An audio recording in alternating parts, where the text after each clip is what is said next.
Pour ce matin, je salue les bien-aimés dans le nom de notre Seigneur Jésus-Christ. Amen. Oui, nous sommes heureux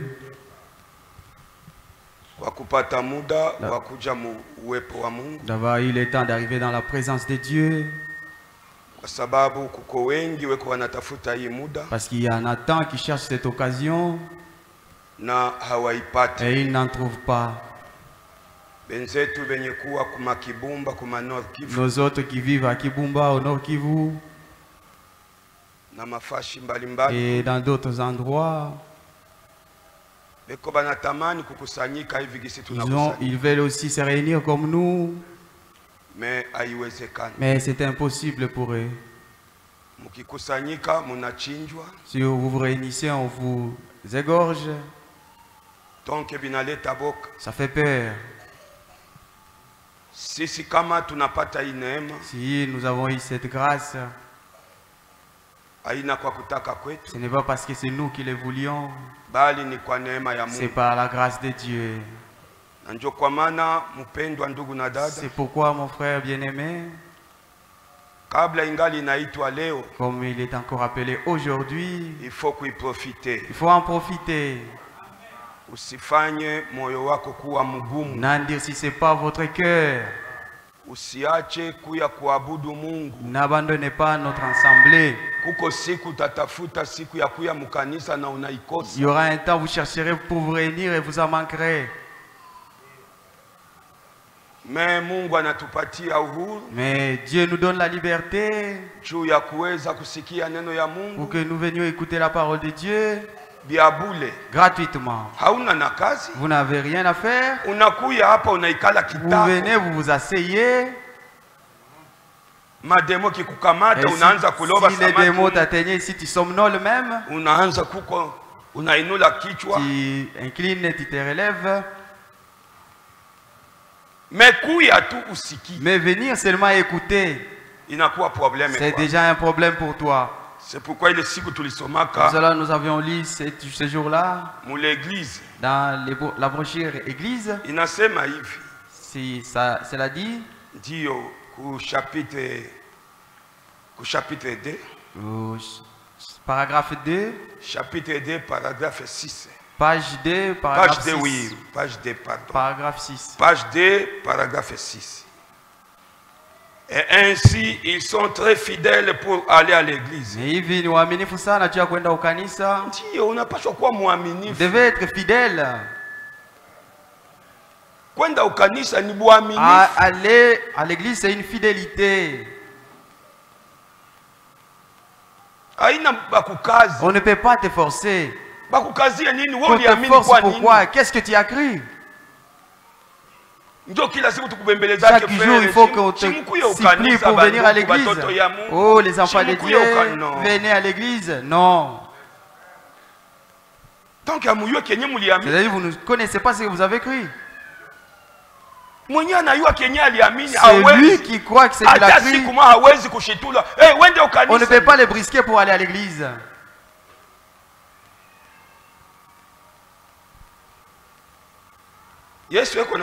Jésus revient. Fais toujours semblant comme tu le fais toujours. Avec la blague. Peu importe l'effroi qu'il ait fait. Quoi qu'il en soit. Ils s'envelopperont d'une couverture et sur un traîneau tiré par un cheval. Il parcourut une cinquantaine de kilomètres. 50 kilomètres.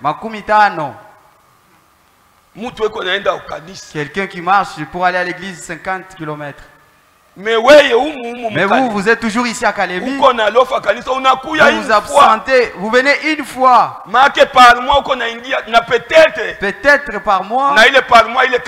Vous entrez 4 fois et c'est possible que vous n'atteignez pas ces 4 fois. Et vous prétendez aller au ciel. Non, c'est faux. Tu mens.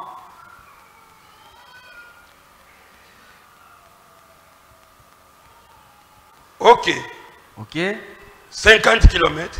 Pour se rendre à l'église, ils traverseront à pied des amoncellements, des neiges et tout le reste.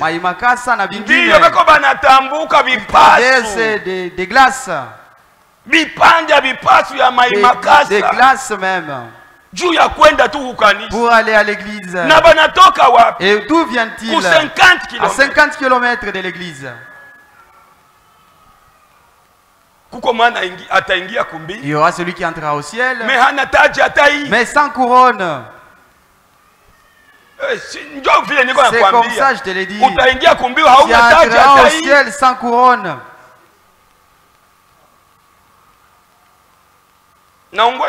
Et attendez, nous allons lire. Nous allons lire d'autres choses. Dieu dit à l'église, malgré où il persévère, même si tu as persévéré, mais comme tu as abandonné ton premier amour, et même ce que tu crois avoir, je les retirerai.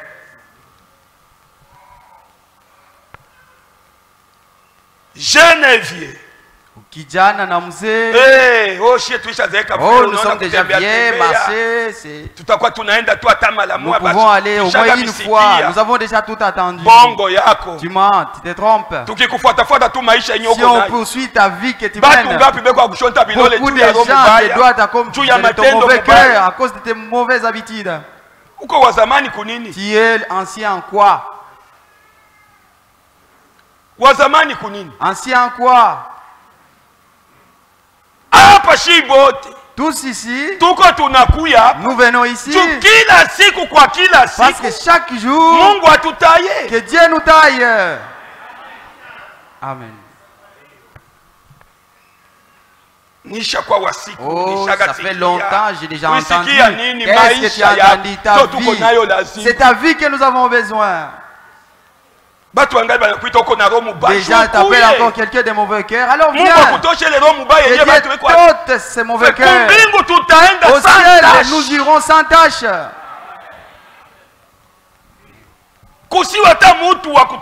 Qu'il n'y ait personne pour nous doiter.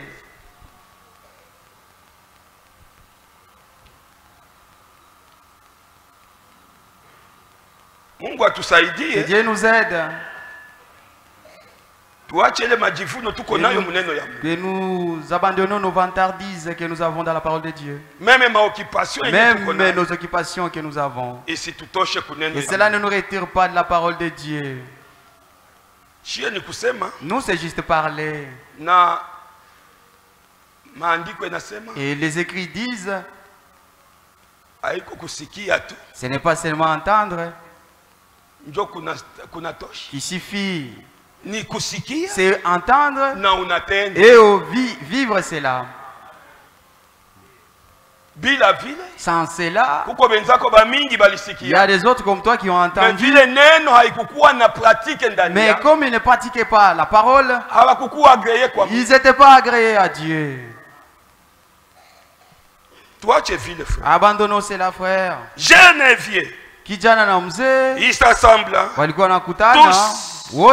Et une famille va chercher l'autre. Des familles qui se cherchent. Mais vous, vous êtes voisins. Ils se battent. Personne ne pourra aller appeler l'autre. Ma soeur, il est temps. Personne. À cause de vos disputes dans l'avenir. Oh, moi je suis le patron. L'autre est pauvre. Ça vient d'où ça?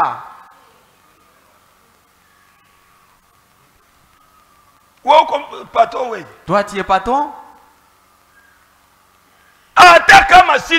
Même si je n'ai pas de maison dans ce monde.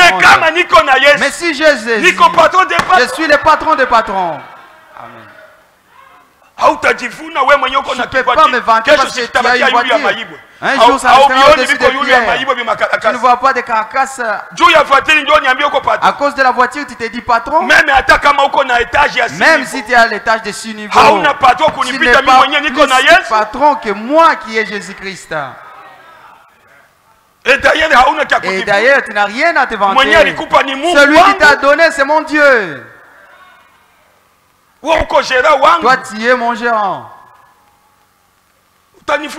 À quoi te vanteras-tu? Il n'y a plus de frères et sœurs qui s'appellent. Oh frère, il est l'heure. Il y a des conflits dans des quartiers. Et tu viens t'asseoir ici en attendant aller au ciel. Si tu te trompes, tu n'iras pas. À moins que tu t'arranges cela.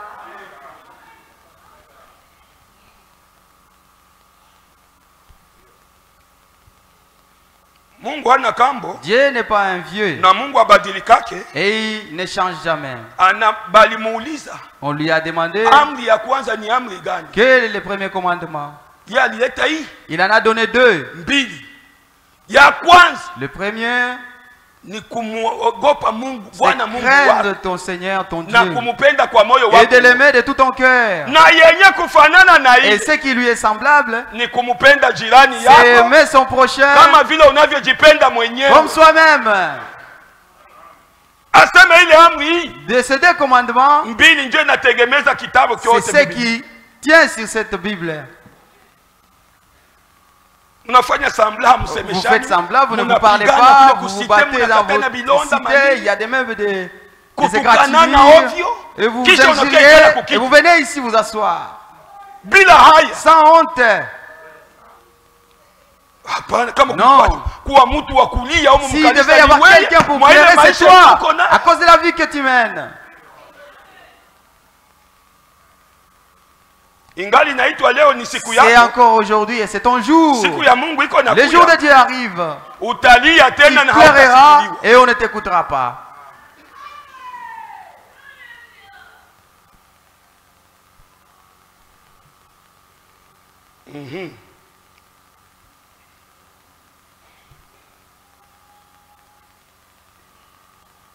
Une famille va chercher l'autre. Et il commence à marcher. C'est ainsi qu'il se mettait en route.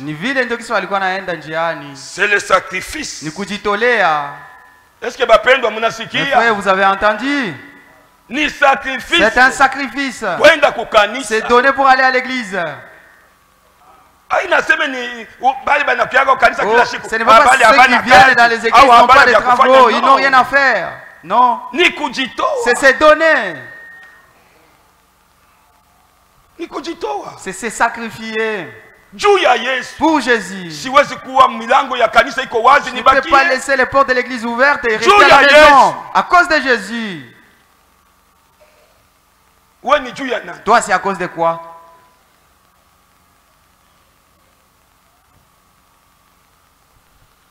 Merci. Asante. Je n'ai pas le sang de quelqu'un entre mes mains. Chacun de nous, son sang est sur sa tête. Parce que nous sommes appelés ici de vous dire la vérité de Dieu. Si vous ne vivez pas cela, cela vous regarde. Parce que le gardien a déjà sonné la trompette. Qui se met en route. C'est le sacrifice qu'ils font qui fait qu'ils reçoivent tant de la reine. Oui. Comme on a dit, si vous vous donnez pour venir à l'église, vous en recevrez beaucoup. Et alors si vous restez chez vous, le jour que Dieu voulait te délivrer de ta mauvaise vie que tu as, et ton ange est venu te trouvant absent, et il rentre avec cette grâce. Ton autre est sauvé. Vous étiez tous allés boire. Demain, vous le voyez. Tu ne te vois plus là-bas. Non, mon frère, moi, mon Dieu m'a déjà aidé. Dieu m'a déjà aidé. C'est comme ça que vous êtes. Je te verrai demain. Une semaine, un mois, 2 mois. Et Dieu t'a aidé. Toi, tu t'es absenté. Ton jour est passé. Oh frère, supportez-moi. C'est ça ma faiblesse. Non, non. Nous avons un Dieu puissant.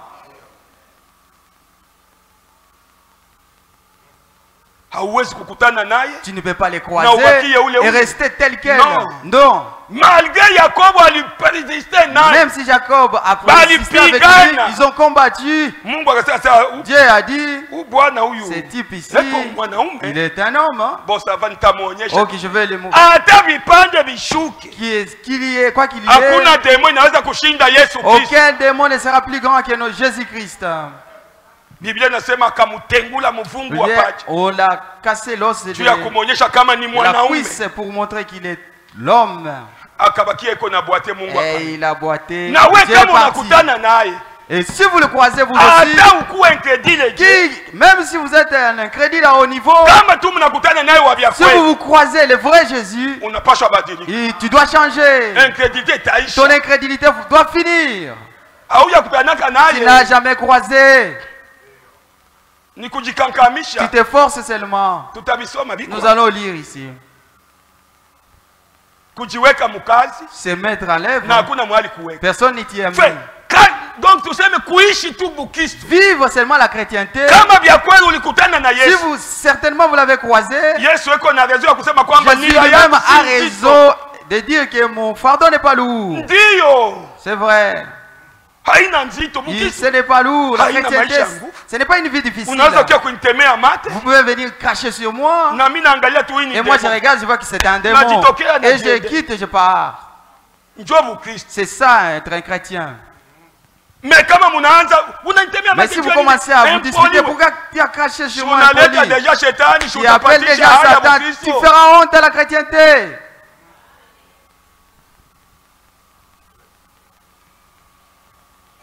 Et Dieu nous aide. Parce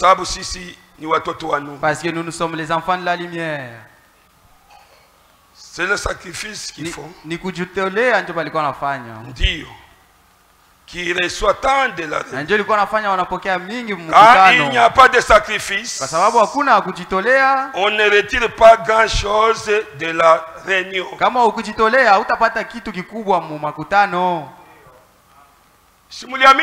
Vous avez écrit au message. C'est ce que nous lisons ici. Ce ne sont pas mes pensées, c'est à vous ça. Vous qui dites croyants. Mais si vous vous donnez, vous venez à la réunion, vous en aurez tant. C'est ainsi dit le Seigneur. Parce que nous savons que Dieu a amené la parole au prophète. Et tout ce que le prophète a dit, c'est ainsi dit le Seigneur. Mais comme on a l'offre, et si vous vous absentez, tu avais écrit en l'an 70. La personne qui a écrit la semaine passée te dépasse.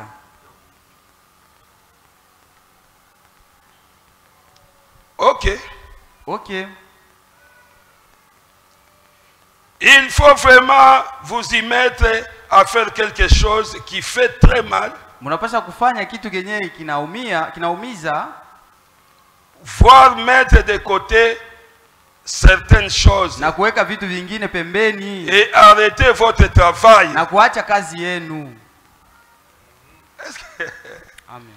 Pale njo nagusa maki kumufupa. Là je touche à l'os. Kuacha kazi. Abandonner le travail. Regarde celui-ci. Qu'est-ce qu'il dit? J'ai dit la parole de Dieu.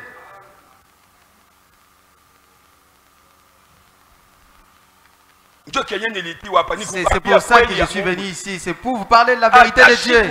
En aucun jour, je ne vous mentirai ici. Je dois vous dire rien que la vérité. Que vous le vouliez ou non, ça vous regarde.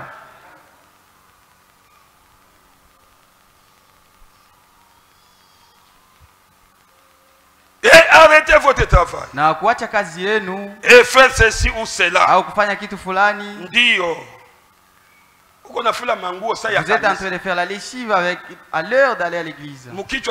Est-ce que vous êtes censé? Vous êtes insensé. Vous mesurez la lessive et allez écouter Dieu. Oh, je suis au chantier. Et ces gens ici ne me volent pas de ciment. C'est pour cela que je les surveille. Nous construisons ici. À l'heure de culte, nous arrêtons tout. Pourquoi pas toi? Rétrograde. Un rétrograde.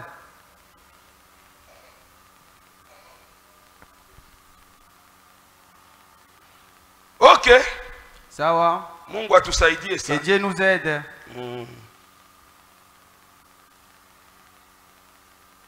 Ou ceci ou cela. Enfin, de pouvoir aller à l'église et montrer à Dieu que vous l'aimez. Venir à l'église, ça prouve à Dieu que vous l'aimez. Église, est-ce que nous croyons au message? C'est ça le message que je vous lis. Si vous vous absentez, ça prouve que vous n'aimez pas Dieu. Par semaine, vous venez une fois à l'église, rien que le dimanche. Frère. Non, frère. Alors, si on te disait d'arrêter de manger depuis le lundi et que tu manges seulement le dimanche, seras-tu ici? Tu ne seras pas ici. Mais Satan t'a déjà volé cette pensée-là. Te donner le temps de réfléchir et dire, et si je faisais? Mais par semaine, il n'y a que 3 jours. Il n'y a que 3 jours. Si vous êtes à Lubuye, là aussi c'est 3 jours. Si vous êtes absenté le lundi à Lubuye, le mardi, venez ici. Si vous êtes absenté le mardi, mercredi, allez à Lubuye.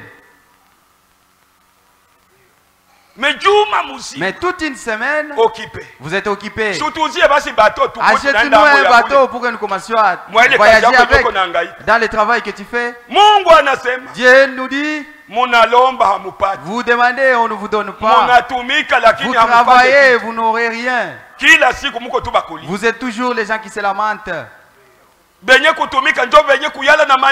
qui travaillent, ce sont ces gens qui sont de plus en plus endettés aux banques, aux cambistes. À quoi vous travaillez? Vous travaillez en dehors de la volonté de Dieu. Asseyez-vous et réfléchissez sur cela. Comment je travaille et que ça ne marche toujours pas? Peut-être parce que vous êtes un voleur. Dîme même, vous ne la donnez pas. L'offrande est un travailleur qui offre 500 francs. Comme ma sœur qui vend les éponges. Ah, les éponges là qu'on lave les assiettes. Tu donnes 500 francs. Et le jeune petit que nous avons, on lui donne 500 francs et toi, un grand papa, tu donnes aussi 500 francs. C'est terrible. C'est terrible. Mais sortir ici, vous donnez 10 000 francs à une maîtresse. Une maîtresse. Oui, oui. Merci. Et lorsque vous faites un sacrifice na wakati unajitolea pour y aller, juu ya kwenda ukanisa, c'est alors que vous en retirez quelque chose. Amen. Amen. Paragraphe 8. Nous avons déjà commencé notre culte. Et le salut est ainsi. Paragraphe 8. Et le salut est ainsi. C'est un sacrifice.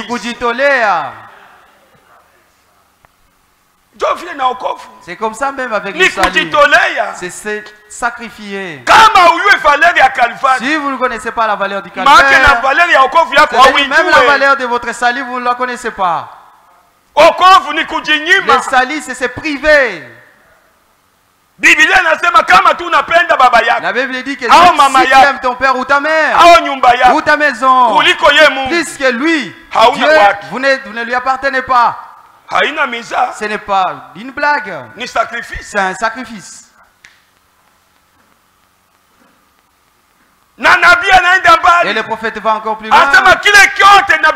Il dit tout ce que la Bible même dit, tout ce que vous mettez devant, c'est ça votre Dieu que vous adorez.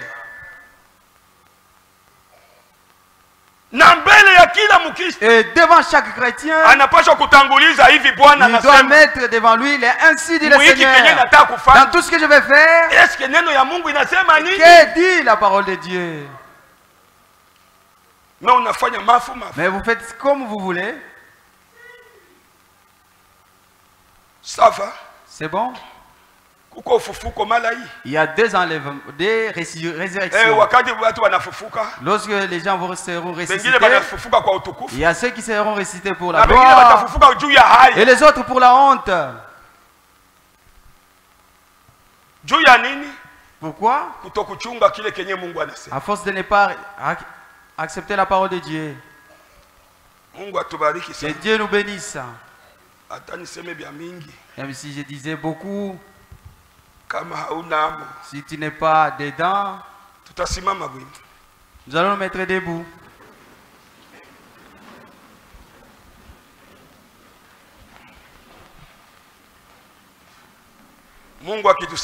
Si Dieu nous aide, nous allons finir ce thème aujourd'hui. Si telle est la volonté de Dieu. Nous allons lire dans Matthieu 15, verset 21. Yesu akatoka pale akakwenda kando ya pande za Tiro na Sidoni. Jésus étant parti de là, se retira dans les territoires de Tyr et de Sidon. Natazama mwanamke Mkanana alitoka katika mipaka ile. Et voici une femme cananéenne qui venait de se contrées. Akapaza sauti yake akisema, unirehemu e Bwana, wewe mwana wa Daudi, binti yangu anateswa. Lui cria, aie pitié de moi, Seigneur, fils de David, ma fille est cruellement tourmentée. Anateswa sana na pepo mchafu. Tourmenté par les démons. Lakini yeye akumujibu neno. Mais lui ne lui répondit pas un mot. Wanafunzi wake wakakuja. Et ses disciples s'approchèrent. Wakamsi wakamwambia wakisema. Et lui dirent avec insistance disant. Umuache kwenda zake. Renvoie-la. Kwa sababu anapiga kelele nyuma yetu. Car elle crie derrière nous. Lakini alijibu akasema. Il répondit disant. Sikutumwa ila kwa kondoo wapotevu wa nyumba za Israeli. Je n'ai été envoyé qu'aux brebis perdues de la maison d'Israël. Lakini alikuja akamwabudu akisema. Mais elle vint se prosterna devant lui disant, Seigneur, secours-moi. Akajibu akasema. Il répondit, si vizuri kukamata chakula cha watoto na kukitupia imbwa. Il n'est pas bien de prendre le pain des enfants et les jeter aux petits chiens. Lakini yeye alisema. Mais elle dit, ndiyo Bwana. Oui Seigneur. Lakini hata imbwa, mais les petits chiens, wanakula makombo yanayoanguka toka meza ya bwana yao. Mange les miettes qui tombent de la table de leur maître. Alafu Yesu akajibu akamwambia. Alors Jésus lui dit, mwanamke, femme, imani yako ni kubwa. Ta foi est grande. Iwe kwako, qu'il te soit fait kama unavyotaka. Comme tu veux. Binti yake akapona tangu saa ile. Amen. À l'heure même sa fille fut guérie. Dio mutakatifu. Oui, Saint. Ongeza mibaraka kwa hiyo somo. Remplis les bénédictions sur cette lecture. Au nom de Jésus-Christ. Amen. Amen.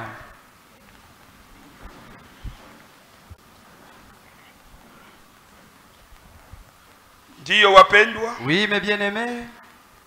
Tungo yetu ambayo tuko tunaizungumza juma mbili. Les thèmes sur lesquels nous étudions dans ces 2 semaines est intitulé kudumu, la persévérance, kankamana, la demeurer, kushikamanisha, se tenir, kutokutenka, ne pas chanceler.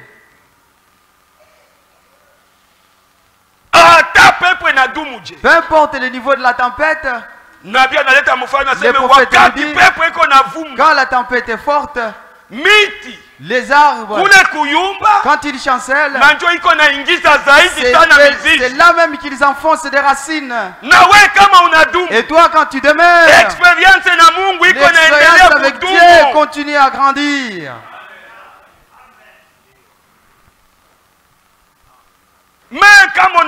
Et si vous vous laissez aller, vous serez un homme sans fruit. Parmi nous, si nous fuyons le péché, c'est à cause de la parole de Dieu. Mais si vous négligez la parole, c'est fini. C'est fini.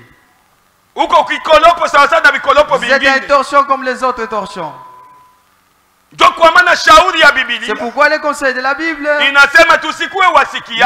nous dit que nous ne devons pas seulement être des auditeurs, mais aussi les pratiquants de la parole. C'est ça le plus important, mes bien-aimés.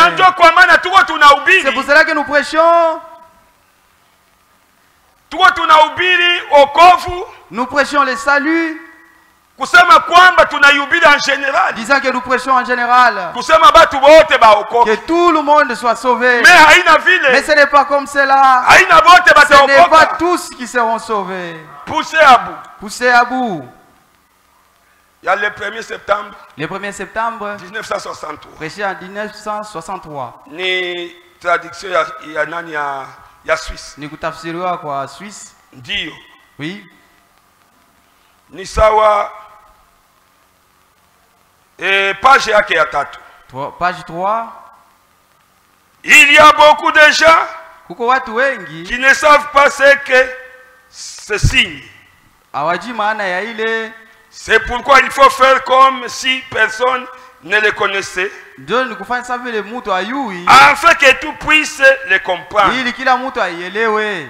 C'est comme lors nous prêchons le salut. Kama wakati tuko na ubiri wokovu, nous devons le prêcher tunapasha ihubiri de telle manière que tout le monde, kumwali ya kuwa kila mtu, comme s'il était pour tout le monde, sa vile ilikuwa ni ya watu wote, malgré hata kama que nous sachions bien tunayua ya kuwa que ce n'est pas le cas. Haina vile. Amen. Amen.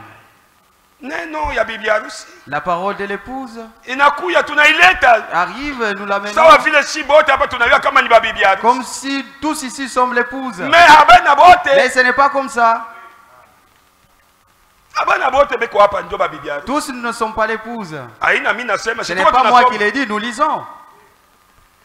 Nous devons prêcher la guérison divine tunapasha kuhubiri uponyaji wa à tout le monde, kwa watu wote, bien que nous sachions ingawa tunajua qu'elle n'est pas pour tout le monde. Haiko ya watu wote. Ndio. C'est comme ça. Nakumbuka kijana mmoja, je me rappelle d'un jeune garçon qu'on allait prier pour lui. Il a dit, qui va prier pour moi? Qui va prier pour moi? Comme les disciples sont tous finis. Oh. Les disciples, ce n'est pas eux, pour eux la guérison. La Bible dit, les signes accompagneront tous ceux qui auront crié. Toi aussi tu as ce miracle. Tout ce que tu demanderas, ceux qui étaient ici avec nous le vendredi, nous n'avons pas le temps. Nous avions lu. Si vous demeurez en Christ, et avec sa parole en vous, vous demanderez tout ce que vous voulez au nom de Jésus-Christ, et il vous sera donné. Ce n'est pas seulement les disciples. Vous comprenez? Jésus est venu pour sauver ceux qui étaient inscrits dans les livres.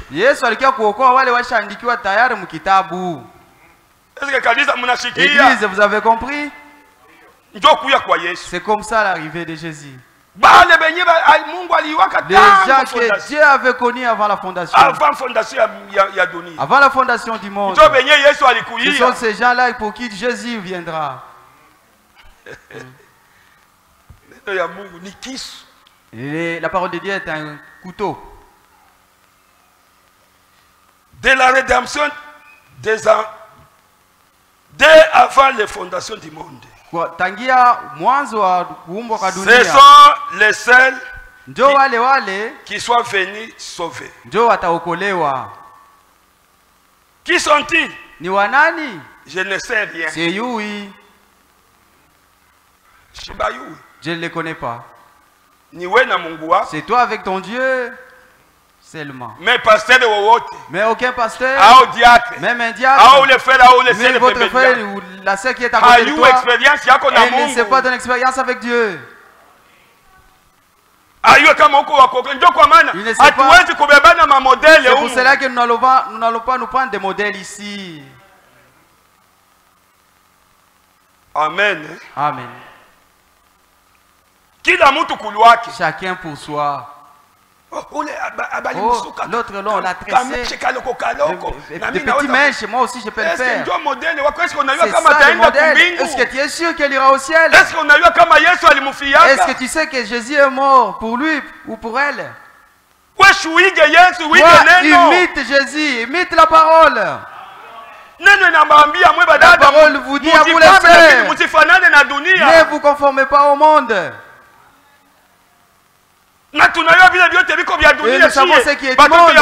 Nous les enfants de Dieu, ce qui Jésus est mort, nous n'allons pas en toucher. La Bible dit, ne touchez pas à ce qui est impire. C'est notre pasteur qui l'a dit. Est-ce que lui il a un ciel? Tu vas écouter le pasteur qui t'amène en dehors de la parole. Comme j'ai écouté. Je ne sais pas, la RDC a une liberté de la parole, la liberté des religions. Il y a quelqu'un qui dit des termes bizarres au téléphone ou à la radio. Vraiment que Dieu nous aide. Oh, Branham était polygame. Vraiment. Un prédicateur. Un prédicateur. Si vous n'avez pas à prêcher, asseyez-vous.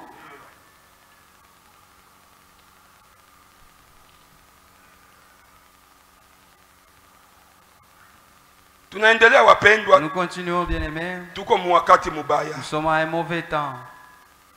Je ne sais rien. Si oui. Mais personne ne peut avoir de la foi si cela ne lui a pas été donné. Personne ne peut venir si Dieu ne l'a pas appelé. C'est la vérité. Ainsi donc, beaucoup ne seront pas sauvés. C'est ça le message que je t'ai dit. Poussez à bout. Page 3. Page 3.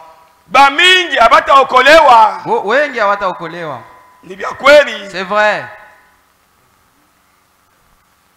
Nous le savons.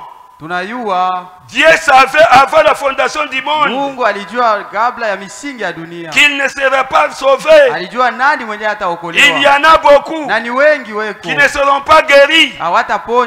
Ils ne peuvent simplement pas saisir cette guérison. Pourquoi? Parce qu'ils n'ont pas la foi. Et la guérison, c'est par la foi. C'est ce que nous venons de lire. La femme ici, elle n'a pas dit à Jésus d'aller dans sa maison. Elle a dit seulement aide-moi. Que je t'aide. Où est ta fille? Elle n'était pas là. Mais à cause de la foi, même si elle était à la maison, moi je sais que la main de Dieu n'est pas courte. Et elle sera guérie. Comme toi, tu vas à un médecin, tu laisses les malades à la maison. Oh, médecin, aide-moi. Que je t'aide comment est-ce que viens, je vais te dire. Non, c'est ma fille qui est à la maison. Oh, elle est à la maison. Aide-moi. Le médecin te dit, madame, tu es folle. Ce n'est pas comme ça, humainement parlant. Mais Jésus, c'est Dieu. Il est omniprésent. Oui, il est partout. Amen. Amen. Même si c'est malade de la sœur qui n'était pas là, Jésus était là. Il attendait voir la foi dans la mer.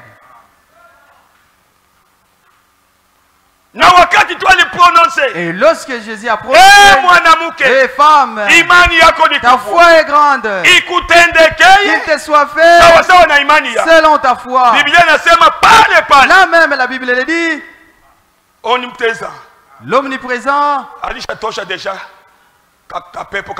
avait déjà ôté les démons de l'épilepsie de cet enfant. Et la fille était guérie. Il va pour demander quand est-ce que la fille était guérie. Au même moment, notre Dieu, c'est un Dieu de variété. Il peut te guérir sur les champs. Au même moment, tu es délivré. Et d'autres jours, il t'attend, il regarde. Il faut d'abord que celui-ci grandisse. Et vous venez, aujourd'hui nous prions pour toi. Le lendemain, on va prier encore. Après, il en est. Et il y a d'autres maladies. Elle ne veut pas. Dieu ne veut pas. Et Dieu fait ce qu'il veut. C'est pourquoi nous avons lu les prophètes. Il a dit, même si j'ai prié quelque chose à Dieu, et même s'il ne me le donnait pas, cela ne peut pas me faire chanceler. Je n'irai pas chez les féticheurs. Je vais rester dans la foi, sachant qu'il y a un jour, parce que je ne me suis pas souillé, le ciel m'appartient. Vous pouvez être guéri de ce corps et ne pas aller au ciel. Est-ce que vous avez entendu mes bien-aimés? La guérison du corps est différente de la guérison de l'âme. Faites un effort pour que l'âme soit sauvée. Enfin, les choses de la chair viendront après. Que Dieu nous aide. Paul avait une cabosse. Selon l'explication à Nabi. Selon l'explication du prophète. Il disait à Dieu, ôte de moi de cette épine qui est en moi. Je suis vraiment serviteur. Des miracles, les voix ici. Mais ôte de moi cette épine. Dieu lui a dit, ma grâce te suffit.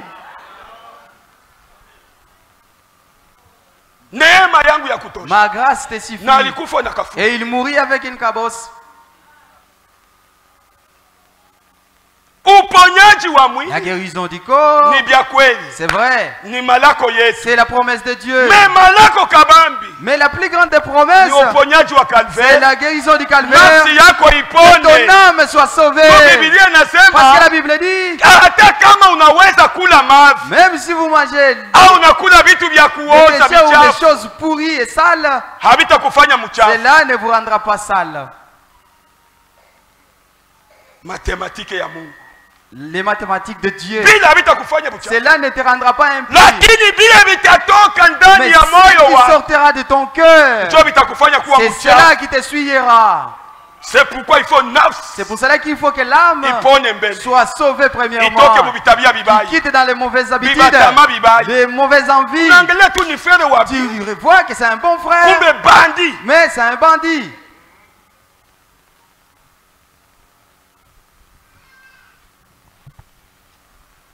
Il a déjà fait souffrir la sœur. Vous les voyez seulement comme ça. Venir à la maison à 2 h du matin. 3 h du matin. À 3 h.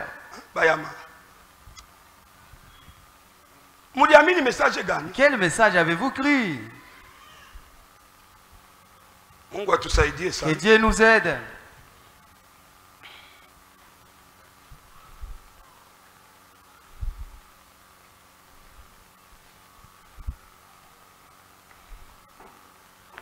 Ok. Sawa.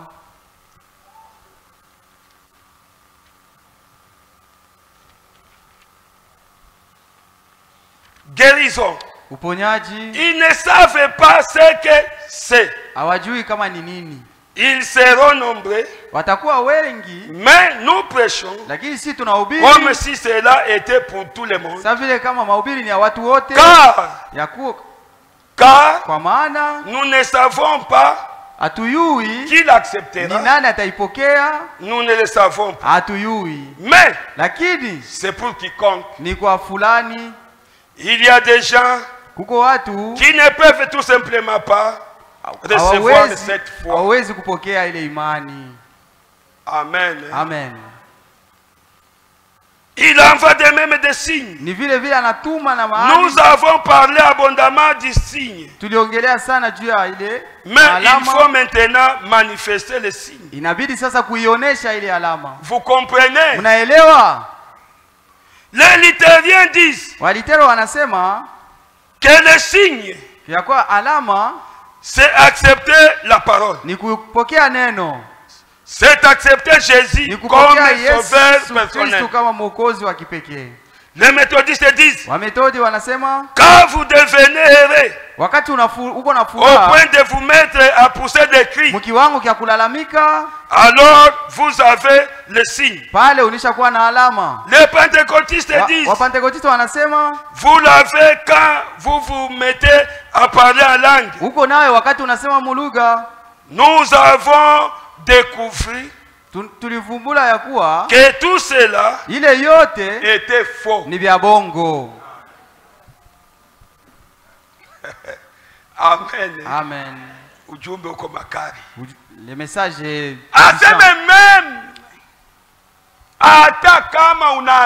même si vous croyez Jésus Christ comme votre sauveur, vous ne l'avez pas encore. Être baptisé, ce n'est pas la fin.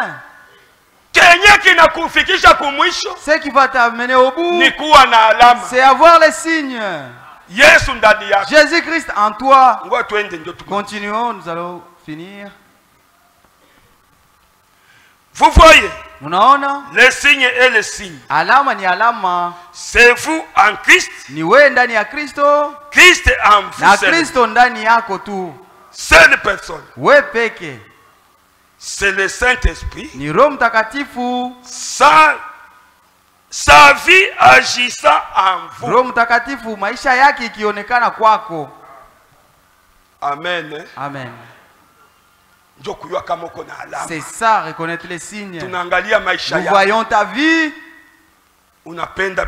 Tu aimes les choses de Dieu. Tu aimes les enfants de Dieu. Ta vie. Personne n'est parfait. Mais il y a des gens qui disent mais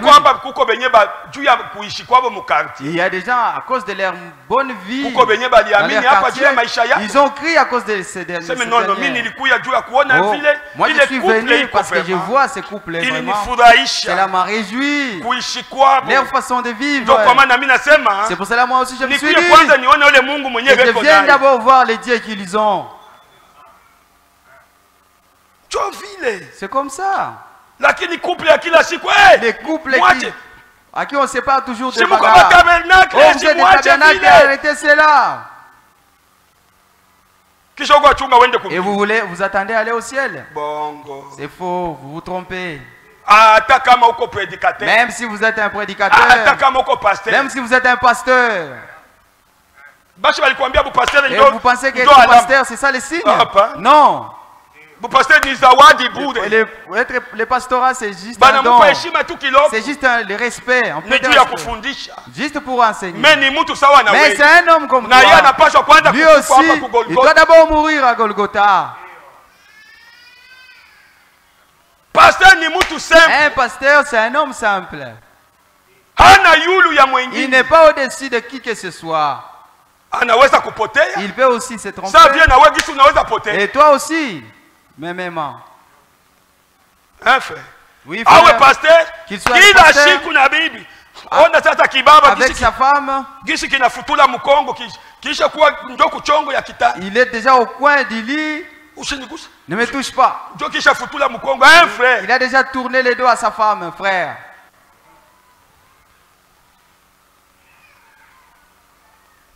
Et tu attends aller au ciel. C'est faux. Tu n'iras pas au ciel. Le ciel n'est pas pour les bandits. Le ciel est pour des gens qui obéissent à la parole de Dieu. Tu t'es réveillé en colère. Tu viens à l'église en colère. L'église est finie. Tu restes toujours en colère. Tu rentres à la maison toujours en colère. Un jour, 2 jours, 3 jours, 4 jours, 1 mois. Tu tournes toujours le dos à ta femme. Et tu t'appelles chrétien. Non, fais-moi arrêtez ces aventures. Ce n'est pas comme ça. Et même ici, la même chose, le même démon. Et surtout ici, du côté des sœurs.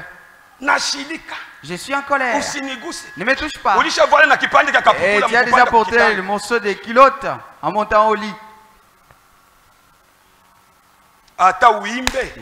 Même si tu chantais, même si tu sois la femme du pasteur, même je ne sais pas qui tu es, avec cette vie, tu n'iras pas au ciel. Qu'est-ce que tu iras faire là-bas? Là-bas, les impolis n'iront pas. Là-bas, on te dit d'abord, nous serons là-bas, toujours en train de louer l'agneau. Avec cet orgueil-là. Oh, toi, pourquoi tu ne chantes pas? Je ne savais pas si j'allais venir ici. Où? Éveillez un peu la sœur. Ma sœur, tu es où? Tu étais au ciel. Et Dieu nous aide. Je vais vous réveiller très bien. Comme le diable ne vous voit pas, essayez de fermer les yeux. Réveillez aussi l'autre. Celui qui pêche. Que Dieu nous aide. Abandonnez cela.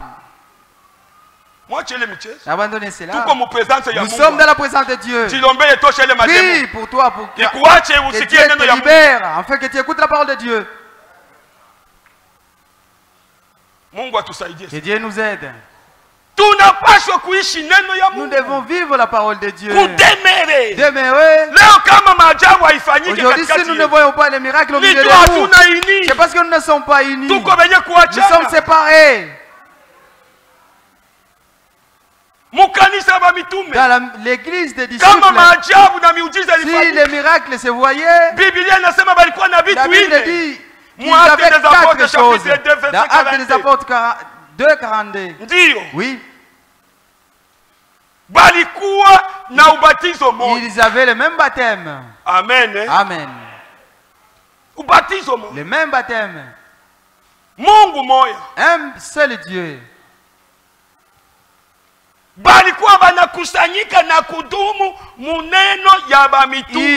Ils se réunissaient et persévéraient dans la parole des disciples. Et comme nous nous réunissons ici, nous devons persévérer. Et dans cette parole que nous vous enseignons, depuis la chair jusqu'à la porte, tous, nous devons avoir la crainte de cette parole. C'est ça nos limites. Si la Bible dit interdit, ne touchez pas la boisson, c'est nous tous qui ne devons plus boire. Et si nous quittons seulement ici, c'est fini. La chrétienté s'arrête par là. C'est parce que nous n'avons plus le temps. Je pense que j'ai déjà lu. Il y a des gens qui sont chrétiens seulement les dimanches. Du lundi jusqu'au samedi. Ils ne sont plus chrétiens. Ça commence à pousser les dimanches. Et tu attends aller au ciel. Le ciel est de qui? Le ciel que nous avions lu le vendredi. Le livre d'Ésaïe chapitre 3. Ésaïe s'est déshabillé et marchait nu à cause de l'amour de Jésus. Et toi, qu'est-ce que tu as fait d'abord? L'expérience que tu peux montrer à Dieu. Oh, dis à cause de toi, moi j'ai déjà fait ceci. Quoi? Quoi? Mais la Bible est remplie. Pierre demande à Jésus, nous avons tout abandonné. Nous te suivons toi. Qu'est-ce que nous aurons? Et toi, demande à Dieu. Est-ce que toi tu peux le dire? Alléluia. Amen. Que Dieu nous aide.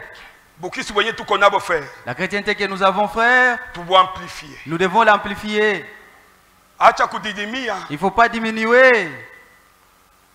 Le message dit, le réveil, ce n'est pas avoir de nouveaux chrétiens.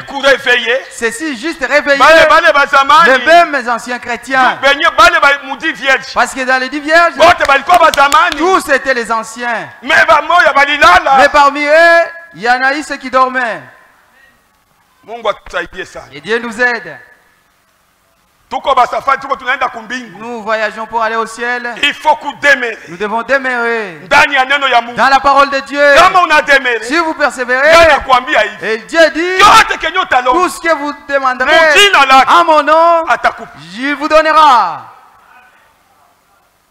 C'est ça la fidélité qu'il a. Lui, il dit qu'il est le Seigneur juste. Il t'a aimé d'un amour sans hypocrisie. Mais nous ici, il y a un peu d'hypocrisie à nos femmes, à nos maris.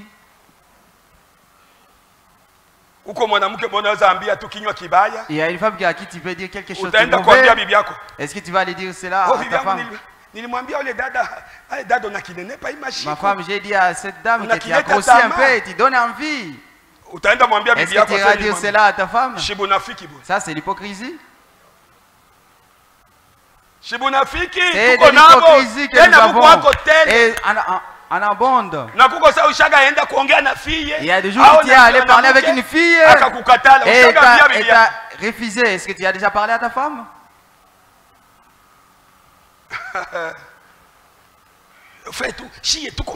Ouais, nous sommes dans le message.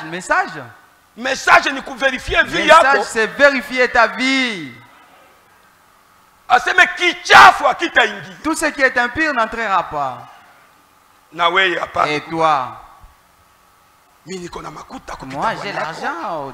Je peux te donner tout ce que tu veux. As-tu déjà dit cela à ton mari? J'ai croisé un monsieur.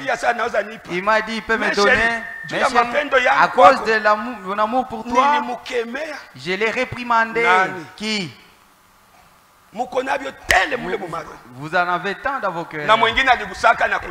Il y a quelqu'un qui avait même touché. Est-ce que tu l'as déjà dit?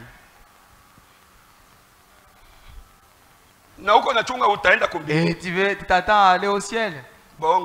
Tu mens, tu te trompes. Et Dieu nous aide. Il en va de même des signes. Non, non, touche à quoi chine. Quand vous devenez... non, non, chine déjà. Sa vie agissant en vous. Sa vie en vous, cela c'est valable pour les riches comme pour les pauvres. Pour tous ceux qui les reçoivent. Mungu atubariki. Que Dieu nous bénisse. Alama. Les signes. Na alama kama unadumu. Les signes, si vous demeurez muneno ya Mungu. Dans la parole de Dieu. Parce que nos frères qui nous ont dévancés dans Actes chapitre 2, la Bible dit, Dieu les avait promis, allez attendre à Jérusalem. Amen. Amen. Et les écrits sont ouverts. Allez attendre à Jérusalem jusqu'à ce que je vous enverrai les Saint-Esprit. Votre secours viendra du Père. Ils étaient là, ils attendaient dans les enseignements des apôtres, leur disant, Jésus, celui que nous avions ici, comme il l'avait dit, il reviendra. Ne vous trompez plus, ne quittez pas. La Bible dit personne n'a quitté. Ils étaient tous au même endroit. Et dans la communion, en communauté. Mais nous n'avons pas la communion. Chacun pour soi ici. Ici, il y a quelqu'un qui a un rendez-vous pour aller faire le mal. Mais il va s'en aller. Mais il est encore assis ici à l'église. Et si Dieu t'a abandonné, qu'est-ce qu'il a fait de mal? Oui, mais c'est. Oui, mes frères.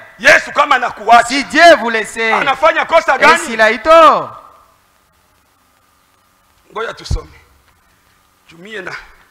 attendons, nous allons lire parce que moi j'aime lire. Lire les messages.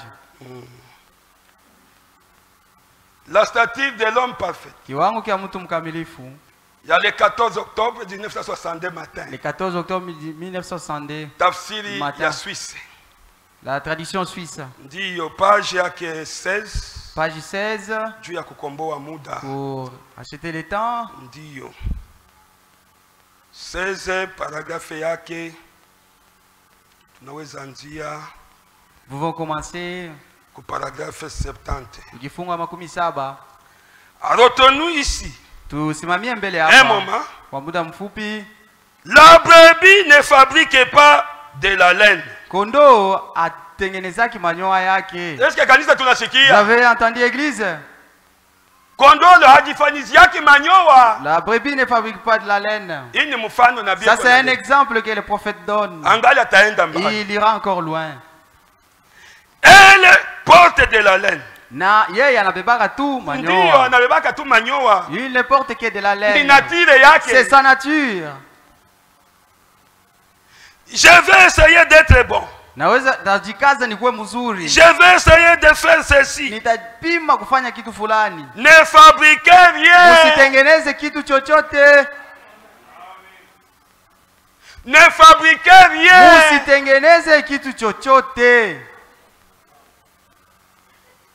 Non. Vous ne le pouvez pas. On ne demande pas. Ni na Satan. Ni ne Santa. Au kuisikia. Ndio. À ce qu'une brebis fabrique de la laine. Elle emporte. Parce que c'est une brebis. Et quand vous êtes un chrétien, vous produisez tout naturellement les fruits de l'esprit. Matunda. Amen. Amen. Si vous êtes chrétien, vous devez produire les fruits de l'esprit. Si tu es chrétien, tu ne peux pas produire les fruits du monde. Non.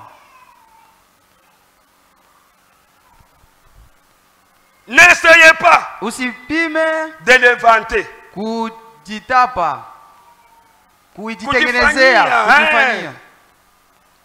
ne pouvez. Vous ne pouvez prétendre être quelqu'un, être quelque chose que vous ne n'êtes pas. Devenez tout simplement ce que vous êtes. Vous êtes censé être. Amen. Amen. Si vous êtes païen, soyez seulement païen. Et si vous êtes chrétien, soyez vraiment chrétien. Et restez là. Et persévérez là-bas.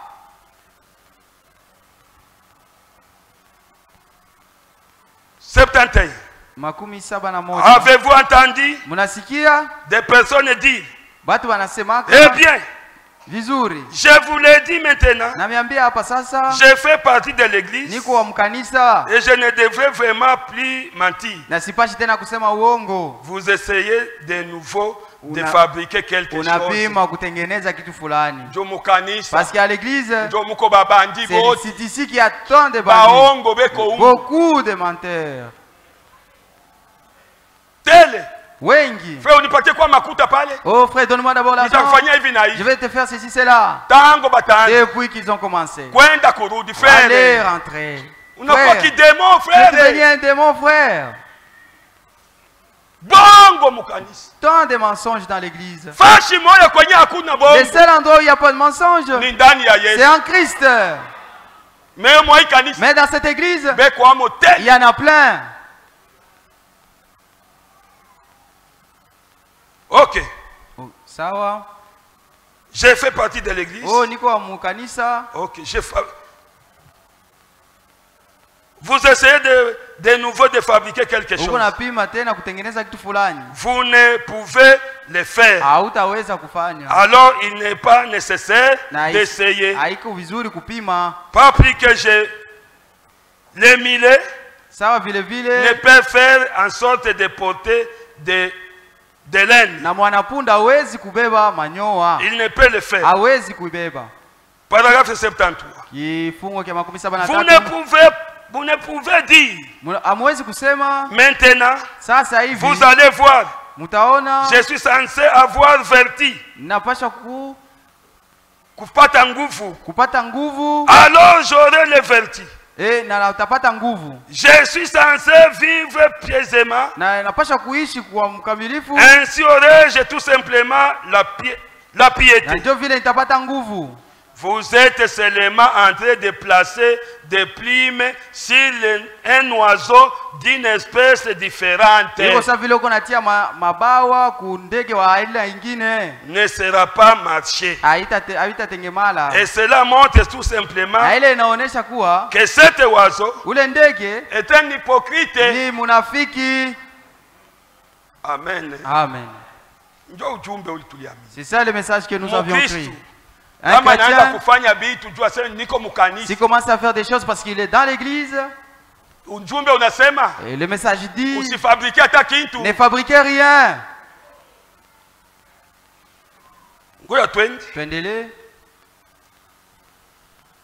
Pouvez-vous vous imaginer une vieille église essayant d'avoir des essayant d'avoir 2 ou 3 plumes de colombes et disant, regardez ici, je suis une colombe. Pourtant, nous savons nous tous que c'est bizarre. C'est tout. Nous voyons bien que c'est un bizarre. Eh bien, c'est ainsi qu'on essaye de fabriquer les chrétientés. Vous ne pouvez pas faire cela. La première chose que vous ayez à faire, c'est de naître de nouveau.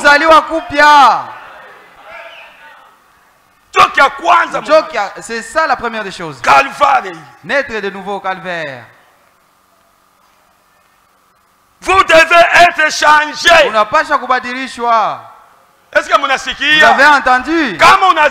Si vous êtes né de nouveau, les écrits disent, les choses anciennes sont passées. Maintenant tout est nouveau. Maintenant vous commencez une nouvelle vie avec Jésus-Christ. Et si vous le croisez, vous devez être changé. Vous étiez ivrogne. L'ivrognerie s'arrête. C'est comme ça. C'est comme ça, dit le message. Vous devez être changé. Et quand vous êtes changé, vous devenez une nouvelle créature. Maintenant vous essayez.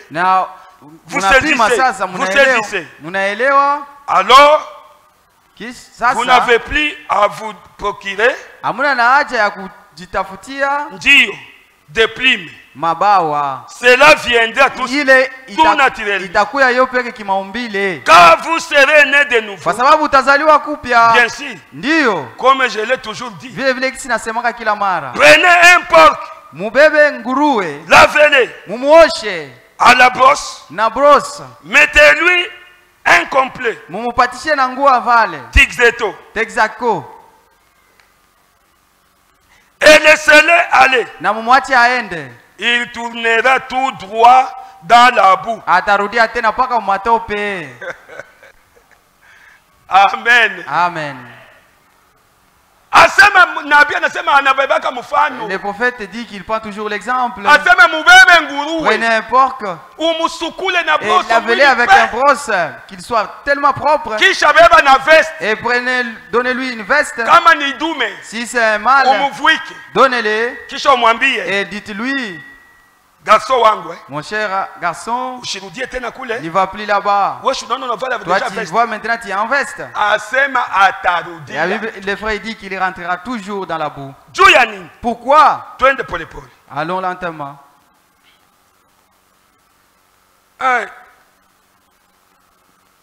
Il retournera tout droit dans la boue pour s'y voter. Vous voyez que cela n'aurait servi à rien. Le laver et le vêtir des vestes ne lui a servi à rien.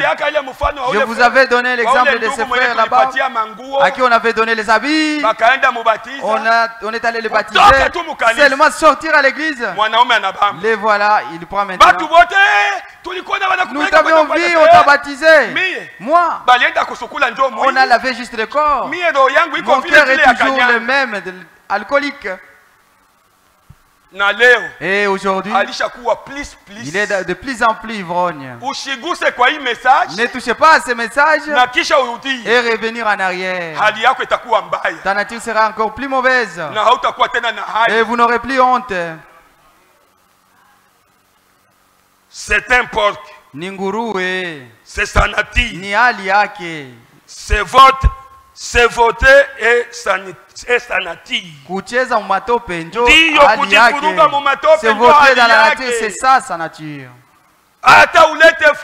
Même si vous amenez un frère, baptisez-les. Donnez-lui un nom d'un frère. Commencez à l'appeler. Si c'est un cochon, selon ce que nous avions lu, Matthieu 15, 21, Dieu appelle les peuples des nations. Ce sont des chiens. Même si tu es baptisé et que la personne n'est pas morte au calvaire, la nature des chiens, même si on faisait une cotisation, lui construire une maison. Frère Kasongo, il y a un chariomène qui est là, qui s'est boué. Il est passé chez moi. Oh pasteur, donne-moi un 500 francs. Je ne vais pas te donner. Je t'ai déjà appelé à l'église, tu ne viens pas. Frère Kasongo Kasongami, lorsque nous étions avec lui, il a dit ok. Il est monté là-haut, il a pris sa chemise et il lui a donné. Il a pris un 5000 fois, il lui a donné. Il a pris une lame de rasoir, il a dit va raser ta tête. Et aujourd'hui il est où? Il a pris la chemise, il la porte et les 5000 l'a mangé et aujourd'hui il ne vient plus à l'église. Même si on les forçait, si tu n'es pas de Jésus, tu ne lui appartiendra jamais. Même si on te visitait à la maison, cette vie sera visible. Parce que nous n'avons pas besoin de garde. Parce que nous n'avons qu'un seul garde. Ses yeux ne se ferment jamais. Et il ne cligne pas. Et il ne peut pas somnoler. C'est Jésus-Christ. C'est lui l'homme.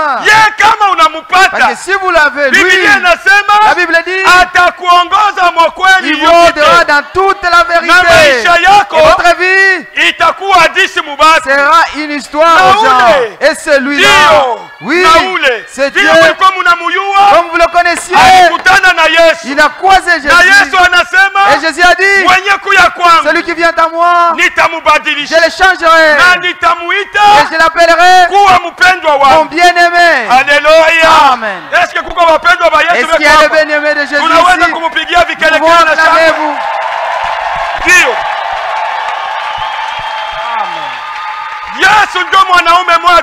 Jésus est le seul homme que nous avons. S'il te dit quelque chose, obtempère. Amen. Amen. Arrête l'orgueil. Jésus t'aime. Si toi tu n'iras pas au ciel, qui ira à ta place? Qui? Personne n'ira à ta place. Ta place sera vide. Jésus a besoin de toi. Dis à Satan, Satan, libère-moi. Enlève-moi cette vie. Jésus a le pouvoir. Il a dit, tout ce que nous demanderons en son nom, il nous sera donné. Ce matin, demande la délivrance de ta vie. Que Dieu nous aide. C'est toi. On te fait porter une costume, cher cochon, pour que tu n'ailles plus dans la boue. Mais tu y vas quand même. Vous êtes ici avec des rendez-vous de femmes. Malgré tout ça, même si nous disions, vous n'écoutez pas, mais il y aura un jour, il y aura la différence entre ceux qui craignent Dieu et ceux qui ne le craignent pas. Vous aurez honte abandonner ces choses. Ce genre de 8e séparation vous flagelleront. Attendez, restez seulement. Un jour vous allez regretter. Jésus revient. Jésus revient. Tu t'assois ici comme un saint. Ne fabriquez rien. Musitengeneze kitu chochote.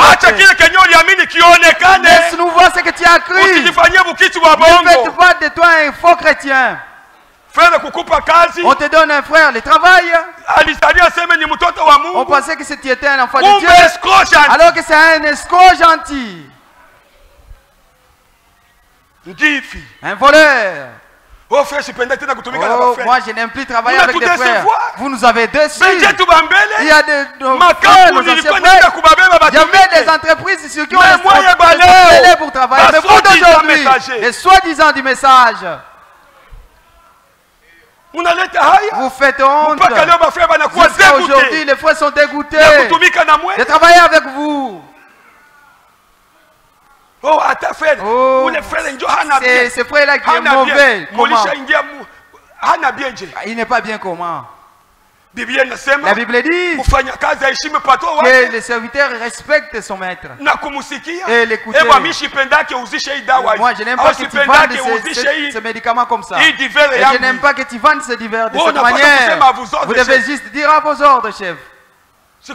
C'est fini. Il faut que tu dises non. Moi, je pense que dans mon quartier. Est-ce que vous allez vous comprendre?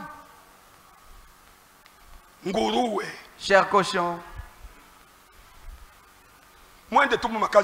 Allez seulement dans l'armée.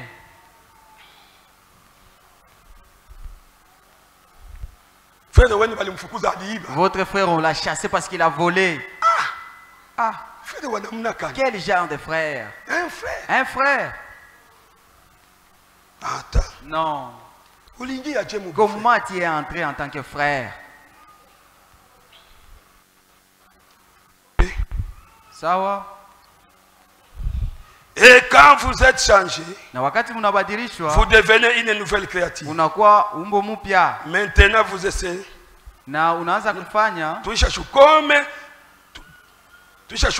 Nous sommes déjà en bas. Comme j'ai toujours dit. Ok. Vous voyez que cela n'aura servi à rien. Ile haitasaidia kitu. C'est un porc. Ni nguruwe tu. C'est sa nature. Ni umbile yake. C'est votre et sa nature. Kucheza umatope njo umbile yake. Il faut changer. Inakupasha ubadilishwe. De nature. Umbile. Et le reste sera automatique. Na vile vingine vitakuya mara moja vyo peke. Ndio. Maintenant, remarquez. Sasa mwangalie. Vous devez naître de nouveau. Unapaswa kuzaliwa kupya. C'est-à-dire changer. Inamaanisha kubadilika. Il faut qu'il y ait un changement. Inapaswa kukuwe mabadiliko. Vous dites. Unasema. Eh bien frère Branham. Oh ndugu Branham. Je connais cette femme. Mimi namjua mwanamke. Qui est là-bas. Yule ko pale. Elle n'a jamais fait de mal. Hayafanyaka mabaya hata siku moja. C'est une brave femme. Ni mwanamke mzuri sana. Ou tel homme. Oh ule mtu. C'est un homme. Ni mtu. C'est un homme bon. Ni mtu mzuri sana. Il ne fait jamais rien. Afanyaki vibaya. Il ne fait jamais de mal. Afanyaki vibaya à personne. Kwa mtu. Ceci ne veut rien dire. Ile haisemi kitu. Amen. Amen. Ata ukuwe mpole. Même si vous êtes humble. Ata ukuwe je. Même si vous êtes ne sais pas. Kama hauyazalika je. Si vous n'êtes pas encore né de nouveau. Hauyafanya kitu. Vous n'avez rien fait. C'est peut-être un bon voisin.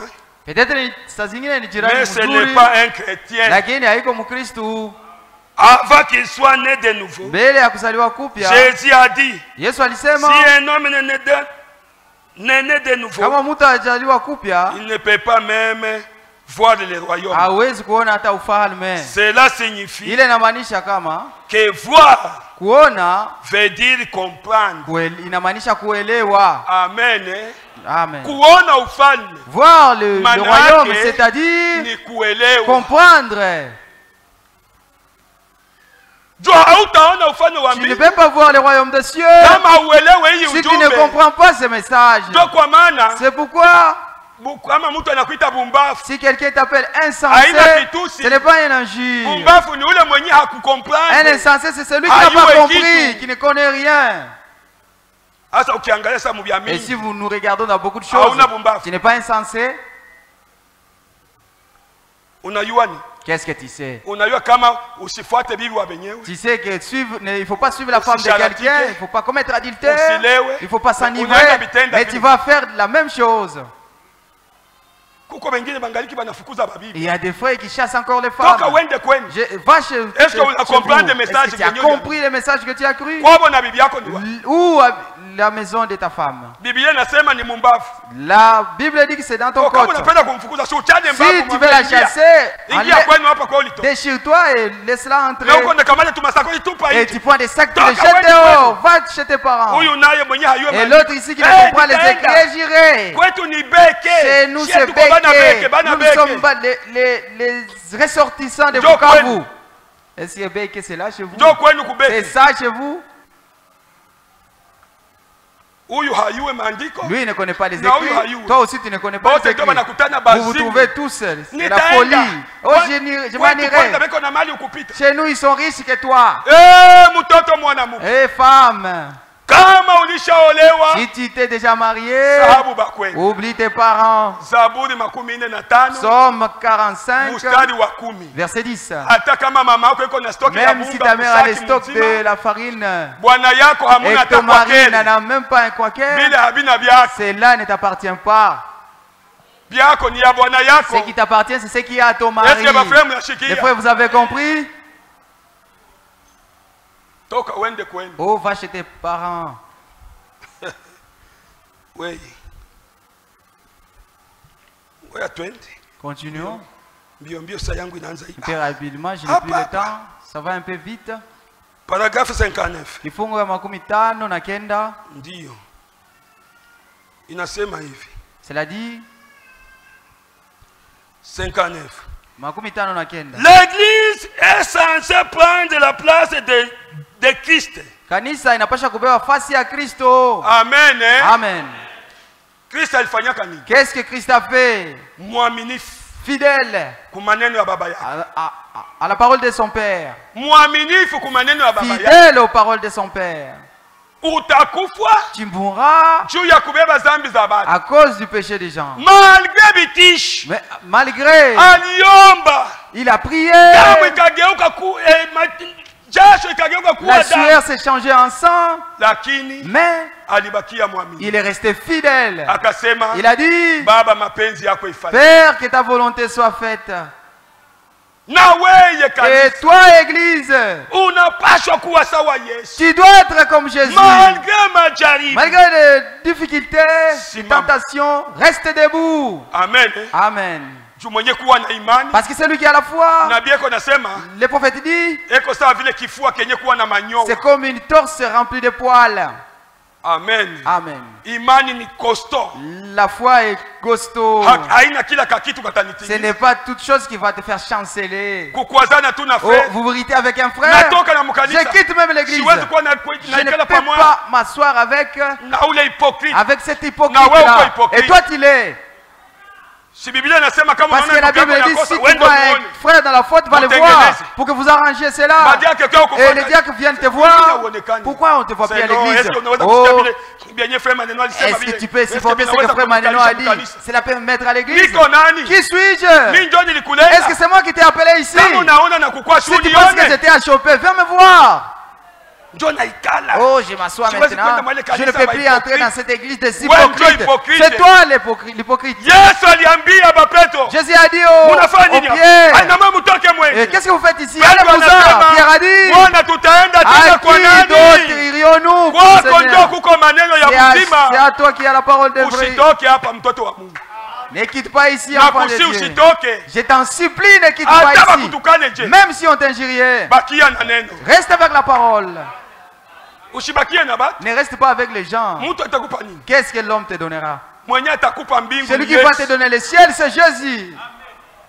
Amen. Amen. C'est comme ça, c'est ça la parole de vérité. Persévère. Il veut voir ta foi, Jésus. Nous allons lire. Je vais finir. Je vais finir.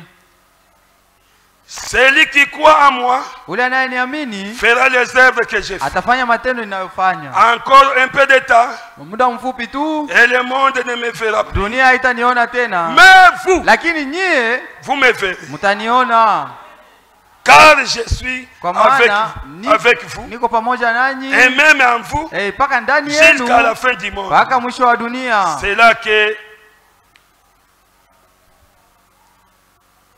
C'est là que la continuation de son œuvre.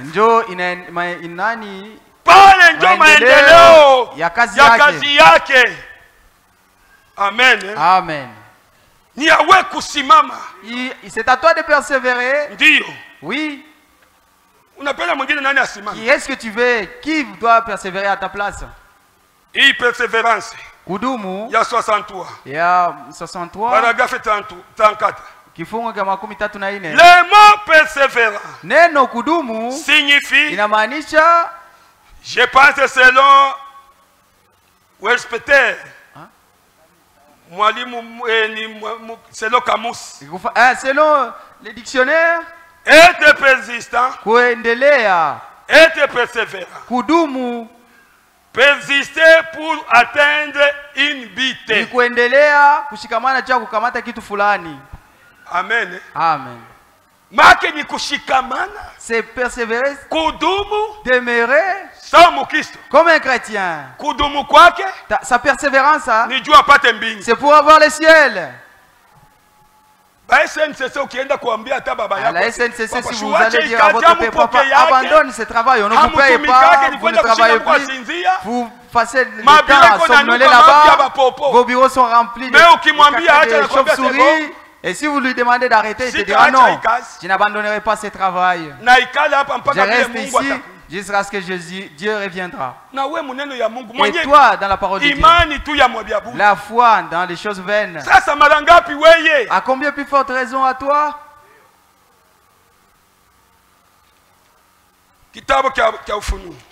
Le livre de l'Apocalypse. Nous allons finir. Apocalypse. Apocalypse. Apocalypse chapitre 2. Ufunuo sura 2. Apocalypse chapitre 2 verset 2. Mstari sura 2 mstari wa 2. Ndio. Inasema hivi. Ninajua matendo yako. Je connais tes œuvres. Na tabu yako. Ton travail. Na utulivu wako. Et ta persévérance. Na yakuwa hauwezi kuchukuliana na watu wabaya. Je sais que tu ne peux pas supporter les méchants. Hapa Biblia iko na tapa mkristo. Ici la Bible est en train de vanter un chrétien. Amen. Amen. Mungu eko na tapa. Dieu est en train de féliciter un chrétien. Najua uvumilivu wako. Je connais ta persévérance. Najua matendo yako. Je sais tes œuvres. Na huwezi kuchukuliana na watu wabaya. C'est que tu ne peux pas supporter les méchants. Sema umejaribu wale wanaojiita mitume. Et que tu as éprouvé ceux qui se disent apôtres. Nao si hao. Et qui ne le sont pas. Ukawatambua. Et que tu les as trouvés. Kuwa ni waongo. Que ce sont des menteurs. Tena ulisubiri, ulivumilia. Que tu as encore de la persévérance. Na ulikuwa na uvumilivu. Et que tu as supporté. Na kwa ajili ya jina langu. Et à cause de mon nom. Ulijitaabisha. Que tu n'étais point lassé. Wala haukuweza kuchoka. Et tu ne t'es point lassé. Lakini. Mais. Mungu. C'est Dieu qui parle. Anatapa. Il a félicité. Mais analeta angalisha. Maintenant il donne une mise en garde. Usiki. Écoute. Lakini. Mais. Nina neno juu yako. Ce que j'ai contre toi. Kwani umeacha mapendo yako ya kwanza. C'est que tu as abandonné ton premier amour. Amen. Amen. Malgré uko hapa, même si tu es ici, unafanya kenye unataka, tu fais ce que tu veux, unakuya siku yenye unataka, tu viens le jour que tu choisis toi-même, uko wa zamani sana, tu es très ancien, uko frère hauya kwazaka diacre, tu n'as jamais offensé un diacre, uko dada hauya kwazaka diacre, tu es une sœur, tu n'as jamais offensé un wala diacre, pasteur, ni un pasteur, hauya fukuzaka bibi yako, tu n'as jamais chassé ta femme, mais Dieu a encore un problème avec toi. Mapendo yako ya kwanza. Tu as déjà abandonné ton premier amour. Haukuyaki tena na bidii kukanisa. Tu ne viens plus avec zèle à l'église. Amen. Amen. Hautowaki tena cha 10. Tu ne donnes plus les dîmes. Mumambo ya Mungu haukwagi tena unaijali. Dans les choses de Dieu tu n'as hata bafanye makotisation wewe hauletake. Même si on faisait des cotisations toi tu n'en donnes plus. Mungu asema okay. Et Dieu dit OK. Mapendo yako ya kwanza. Ton premier amour. Unaiacha. Tu l'as abandonné. Sikia vile anasema. Il dit kumbuka toka wapi ulianguka. Souviens-toi d'où tu es tombé. Anza kuwaza. Rappelle-toi maintenant d'où tu es tombé et que tu te repentes. Et que tu pratiques les premières œuvres. Mais si tu ne fais pas cela, je viendrai à toi. Et j'ôterai ton chandelier de sa place. De sa place. À moins que tu ne te répandes. Mais tu as pourtant ceci. C'est que tu es les œuvres de Nicolaïtes. Même si tu ne portes pas le pantalon. Même si tu n'épouses pas une autre femme. Oui, tu as eu ces œuvres. Et que moi aussi je les hais.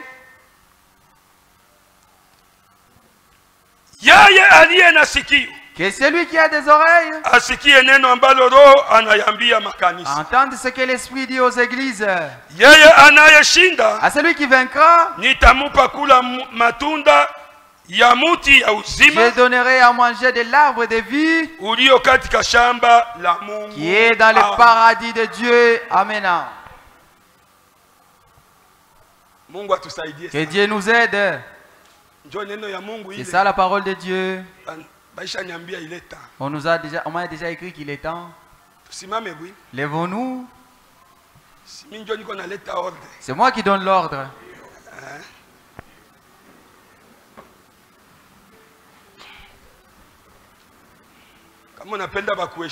Si tu veux qu'on te respecte, c'est à toi de te respecter premièrement.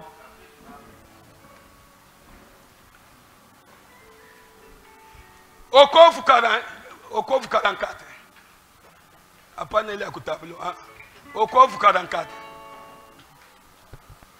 Ameniweka huru. Mwambie changer gamme kama ni faa. Dis-lui de changer les gammes si c'est fait.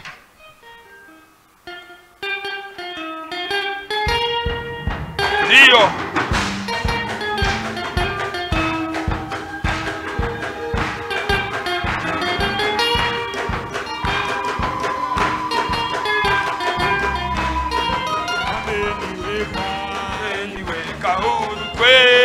Naimba sasa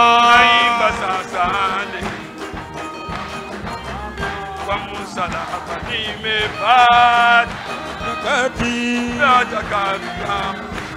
mimi nimeokoka na furahi na dhambi zangu zimetoka. Mimi nataka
neema kubwa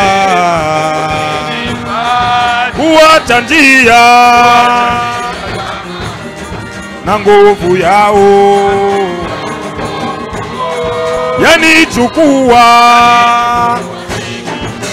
Imani nimeokoka na dhambi zangu, mimi nataka Kozi wangu, mimi nataka Muumba wangu.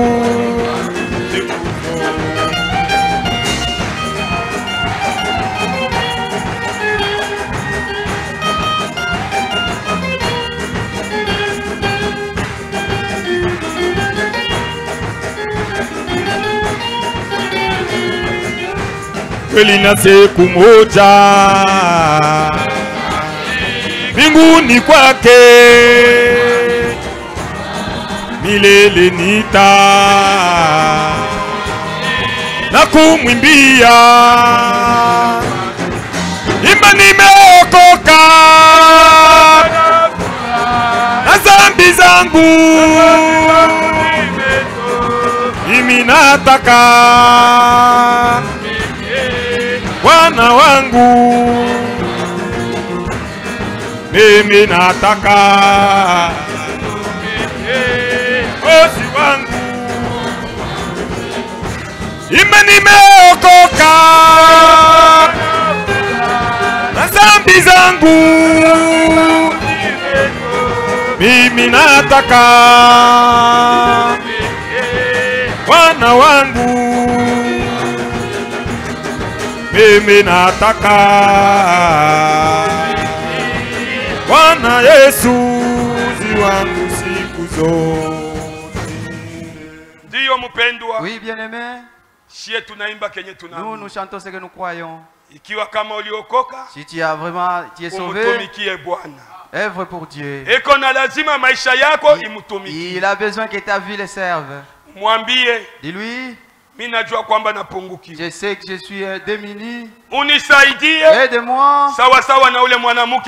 Comme cette dame qui a pleuré. Dieu secours-moi. Et toi, qu'est-ce qui va t'aider? Dieu est au milieu de nous. Il est au milieu de nous. Nous sommes au-delà de 2 et de 3. Et certainement il est au milieu de nous. Ce qui est impossible à nous, chez lui c'est possible. Prions tous ensemble.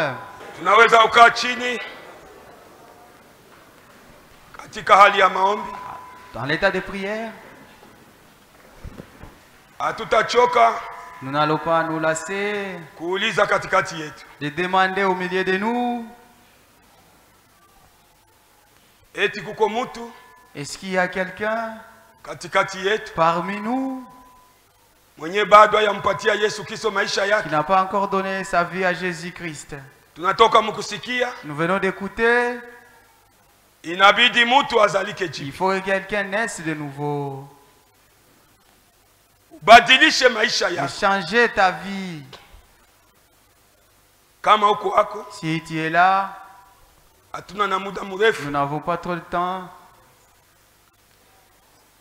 Nous te demandons seulement, dans peu de minutes, si tu n'as pas encore cru Jésus-Christ, du côté des sœurs et du côté des frères, vous pouvez lever la main. Et nous avons les habits. L'eau est là. Celui qui n'est pas encore là, c'est toi. Est-ce que nous sommes tous baptisés? Si vous n'êtes pas encore baptisé, ne rentrez pas comme vous êtes. Ne rentrez pas tel quel, bien-aimé, je t'en supplie. Au nom de Jésus-Christ, donne ta vie à Jésus. Viens à Jésus. Lui, c'est un bon Seigneur. Il te conduira très bien. Il te gardera bien. Et il te gardera très bien. Et il combattra pour toi. Si vous êtes là, viens. Et venez donner votre vie à Jésus. Il a besoin de vous. Qui la première personne? Qui veut donner sa vie à Jésus-Christ? Du côté des frères et du côté des sœurs. Je vois qu'il y a 2 bien-aimés qui sont déjà devant. Ils viennent de donner leur vie à Jésus. Qui d'autre? Du côté des sœurs, ne rentrez pas tel quel. Jésus a besoin de vous. Il veut que vous lui donniez votre vie. Du côté des frères encore. Et encore du côté des sœurs. Qui d'autre? Levez seulement votre main, levez-vous. Et venez ici devant. Si vous êtes là, ne rentrez pas comme vous êtes venu. Oh, c'est ma première fois d'entrer ici. Comment j'irai qu'on me baptise? Oubliez ces enseignements qui sont faux. La Bible dit, ceux qui entendent dire la parole de Dieu, ils ont demandé à Pierre et d'autres disciples, que ferons-nous? Pierre les avait dit, répandez-vous et soyez baptisés. Il n'y a pas d'enseignement pour les baptêmes. C'est une histoire fausse. Si vous avez entendu la parole et que vous croyez, vous êtes prêts pour être baptisés. Venez. Nous t'attendons. Chaque jour, vous écoutez la parole de Dieu et vous rentrez sans prendre la décision. Non. La première des décisions, la plus vraie, c'est suivre Jésus-Christ. Nous avions lu. Na décision ya pili. Et la deuxième décision, ni kuoa au kuolewa. C'est se marier ou être marié. Mais ya kwanza, mais la première, ni ya Yesu Kristo, c'est celle d'accepter Jésus-Christ.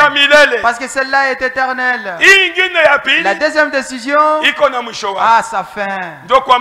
C'est pourquoi, ma sœur, je te supplie au nom de Jésus-Christ, ne rentre pas comme tu es venu. Jésus a besoin de toi.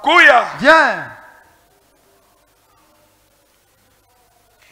Yesu jina hili linapita, kila jina duniani pote. Yesu, Yesu, jina hilo ni maramo iliyo mimi na jina ndiyo mpendwa. Jina la Yesu liko na nguvu. Le nom de Jésus est plus fort. Nani atajiunga kwa hawa wandugu wawili? Qui peut se lier aux deux frères ici devant? Kama uko wako simama. Si vous êtes là, mettez-vous debout. Kama uko wako dada Si simama. vous êtes là, ma sœur, levez-vous. Tunataka kusimamisha. Nous allons maintenant nous arrêter. Kama unataka kubatizwa kuya. Si vous voulez être baptisé, venez au nom de Jésus-Christ. Jina dunia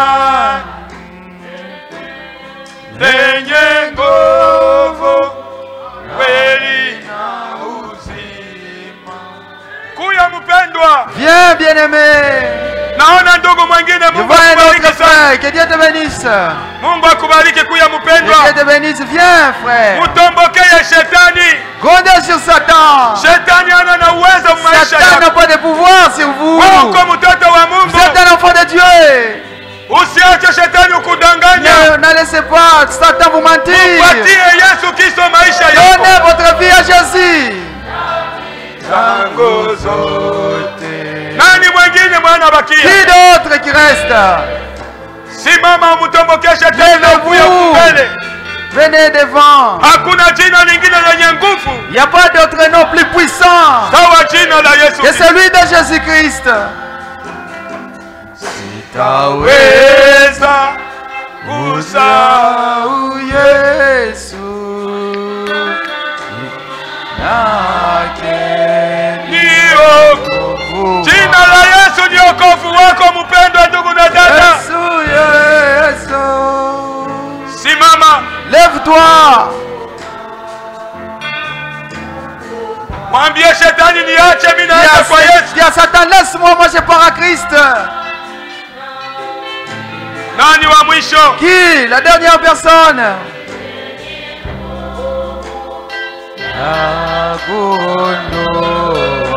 Nani wa mwisho? Qui d'autre? La dernière. Mwenye atajiunga kwa wapendwa watatu. Il veut se lier avec les trois frères qui sont ici devant. Kama uko wako kuya. Si vous êtes là, venez. Pita kumbele. Passez devant. Yesu yako na lazima yako. Jésus a besoin de vous. Naona kuna binti mwingine. Je vois déjà il y a une autre fille. Ambaye naye anakuya kujiunga. Elle aussi se lie. Kuna binti mwingine mbele yetu. Nous avons aussi notre sœur ici devant. Na yeye anaamua leo kumupa Yesu Elle aussi décide de prendre la vie, de donner la vie à Jésus. Dada mwenye unabakia. Ma sœur, toi qui restes. Kuya. Viens. Yesu anakuhitaji. Dieu a besoin de toi. Mupe maisha yako. Donne-lui ta vie. Naona kuko dada mwingine. Je vois déjà une autre sœur. Ambaye naye anaamua leo. Elle aussi qui décide aujourd'hui. Kumpatia Yesu Kristo maisha yako. De donner sa vie à Jésus-Christ. Mungu akubariki dada yetu. Que Dieu te bénisse notre sœur. Kuya. Viens. Nani mwana bakia? Qui est-ce qui reste? Yesu yuko mwenye nguvu. Jésus est plus puissant. Yesu ni wokovu wako. Jésus est ton salut. Anakungoja Yesu. Il t'attend ici ce matin. Usirudie sawa vile. Ne rentre pas comme tu es venu. Yeko na lazima yako. Il a besoin de toi. Ijapokuwa anaweza kukuponya kwa magonjwa ya mwili. Même s'il peut te sauver, te guérir de la maladie du corps. Lakini anapenda kuponya kwa magonjwa ya mwili. Il peut aussi te sauver, te guérir de la maladie de l'âme. Nous avons trois frères et deux sœurs. Qui d'autre? autre. Ne rentrez pas sans donner votre vie à Jésus. Quitte à Satan de vous abandonner. Viens, nous avons besoin de toi ici.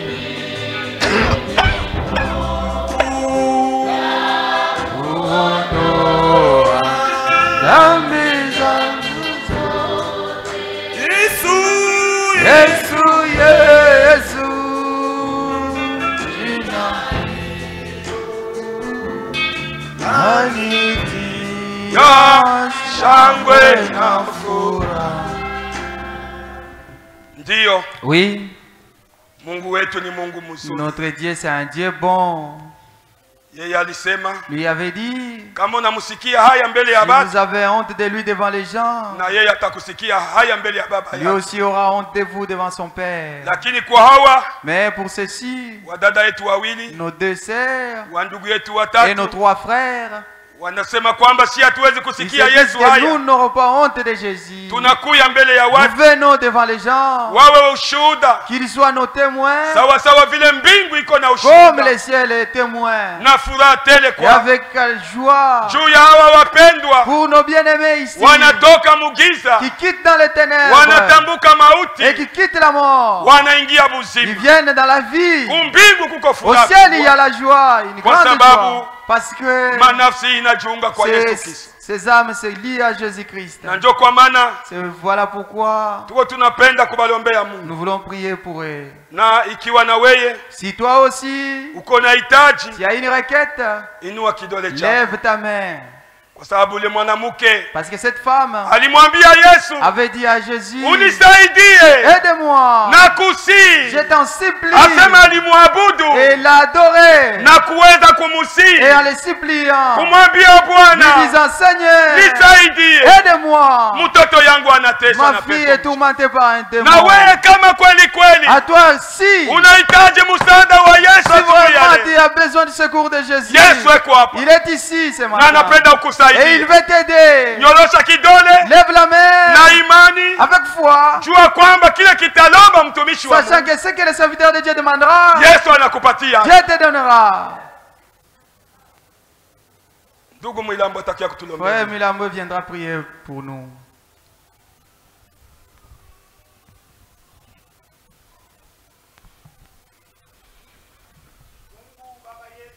Dieu notre Père, nous te disons merci parce que tu es bon. Tu ne veux que personne ne périsse. Voilà pourquoi tu es patient. Nous disons que ton nom soit loué. Père, nous venons écouter ta parole. C'est vrai, tu es un Dieu juste et tu es Dieu qui juge véritablement. Aide la vie de chacun de nous pour que, Père, nous puissions marcher selon ta volonté. Sans toi, nous ne pouvons rien. C'est toi Dieu qui nous a appelés. Nous étions dans la boue au monde, dans le péché. Mais par ta grâce, Père, tu nous as appelés. Ainsi change nos vies. Change nos vies, Seigneur. Que chacun de nous dise comme Paul. Il a dit que ce n'est plus moi qui vis, mais c'est Christ qui vit en moi. Seigneur, nous avons besoin que notre vie change, pour que nous soyons des lumières et des sels dans le peuple, à cause pour que ton nom soit loué. Ainsi nous remettons tout entre tes mains. Nous croyons que tu agiras. Donne-nous la vraie foi. Aide-nous à persévérer. Et tu dis que pour la persévérance, c'est te connaître toi Jésus-Christ, c'est être révélé pour que nous marchions avec ta crainte. Merci notre Dieu. La parole ne peut pas sortir du ciel en vain sans agir. Comme tu as donné l'exemple de la pluie qui quitte du ciel et qui tombe sur terre et qui fait produire. Nous croyons que nos vies montreront les fruits de l'esprit, les fruits de la parole. Ainsi nous nous abandonnons à toi. Celui qui était faible, fortifie-les. Celui qui jouait dans le péché, change-les. Parce que l'œuvre que tu as fait à Golgotha, c'est une grande œuvre. Merci Père. Merci de nous avoir aimés. Regarde ces âmes qui viennent à toi. C'est toi qui le savais. Fortifie-les. Que leur foi puisse persévérer. Et puisque ce jour, que ces âmes soient visibles devant toi. Parce que c'est toi le Dieu des âmes. Merci Père. Faites-les réussir et faites-les persévérer. Regarde maintenant les mains levées. Toi tu connais la profondeur de nos cœurs. Tu as le pouvoir de nous guérir. Tu as le pouvoir de nous secourir. Tu as le pouvoir de nous bénir. Tu as le pouvoir de nous changer. Au nom de Jésus-Christ, tous ceux qui viennent avec foi devant toi, ils reçoivent ce qu'ils demandent. Alors pour que ton nom soit loué. Merci Père, parce que tu es avec nous. Bénis ton serviteur. Il a perdu la force. Redonne-lui la force et donne-lui encore plus de révélation pour que ta parole trouve au Dieu Tout-Puissant être honoré dans ton église. Tu connais ses requêtes. Réponds-les. Bénis-le avec toute sa famille. Faites-le réussir dans ses projets. Si nous remettons chaque frère et soeur, celui qui a écouté cette parole, Dieu bénis-les. Bénis notre berger, Hassan Jacques. Souviens-toi de lui là où il est. Protège-les et garde-les.